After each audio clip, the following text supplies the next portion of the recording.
Bibiliya yera itangiriro igice cya 45. Yosefu yirondorera bene se. Yosefu ananirwa kwiyumanganya imbere yabo bahagararanye bose, ahubwo avuga cyane ati nimusohore abantu bose bambise. Ntihagira umuntu uhagararana na Yosefu. Yirondorera bene se, atera hejuru ararira, abanyegiputa barabyumva, abo mu nzu ya Farawo barabyumva. Yosefu abwira bene se ati ndi Yosefu, data aracyariho? Bene se bashaka icyo bamusubiza kirabura, kuko bahagaritswe imitima no kuba imbere ye. Yosefu abwira bene se ati ndabinginze nimunyegere. Baramwegera, aravuga ati ndi Yosefu mwene so mwaguze ngo njyanwe muri Egiputa. None ntimubabare, ntimwirakarire yuko mwanguze ngo nzanwe ino, kuko Imana ariyo yatumye mbabanziriza ngo nkize ubugingo bw'abantu. Inzara imaze imyaka 2 mu gihugu, hasigaye indi myaka 5 batazahingiramo ntibasaruriremo. Kandi Imana yatumye mbabanziriza ngo ibabesheho mugire icyo musiga mu isi, ibarakoze gukiza gukomeye.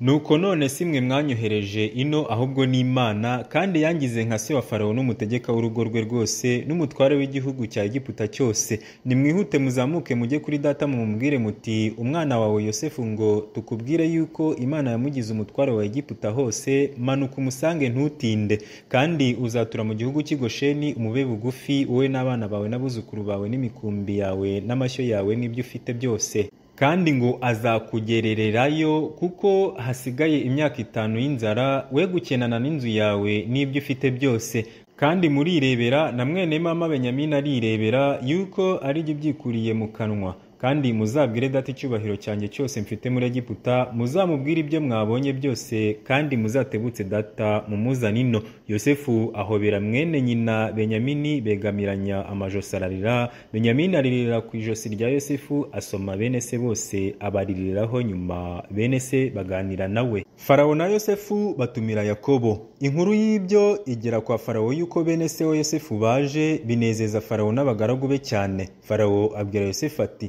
bwira bene so ngo nimugenze mutya, muhekeshe indogobe zanyu imitwaro, mugende mujye mu gihugu cy'i Kanani, muzane so n'abo mu ngo zanyu muziwe, ngo nawe azabaha ibyiza byo mu gihugu cya Egiputa, muzarya ibirushaho kuba byiza byo mu gihugu. Ndagutegetse kubabwira uti nimugenze mutya, mujyane amagare yo mu gihugu cya Egiputa yo gushyiramo abana banyu bato n'abagore banyu, muzane na so muzino. Kandi ntimwite ku bintu byanyu, kuko ibyiza byo mu gihugu cya Egiputa cyose ari ibyanyu. Abana ba Isiraheli babigenza batyo. Yosefu abaha amagare nk'uko Farawo yategetse, abaha n'impamba. Kandi uko bangana aha umuntu wese imyenda yo gukuranwa, ariko aha Benyamini ibice by'ifeza 300, amuha n'imyenda yo gukuranwa 5. Na se amwoherereza izi ntashyo: indogobe 10 zihetse ibyiza bya Egiputa, n'indogobe z'ingore 10 zihetse imyaka y'impeke, n'imitsima n'ibyo kurya bindi by'impamba bya se. Nuko asezerera bene se, bagenda ababwiye ati mwirinde ntimutonganire mu nzira. Bava muri Egiputa barazamuka bagera mu gihugu cy'i Kanani kuri se Yakobo. Baramubwira bati Yosefu aracyariho, niwe mutware w'igihugu cya Egiputa cyose. Yakobo arakakara kuko atabemereye. Bamubwira amagambo yose Yosefu yabatumye. Abonye y'amagare Yosefu yohereje kumuhagurutsa, umutima wa se wabo Yakobo urahembuka. Isiraheli aravuga ati nibyo bizi, Yosefu umwana wanjye aracyariho, ndajya kubonana nawe ntarapfa.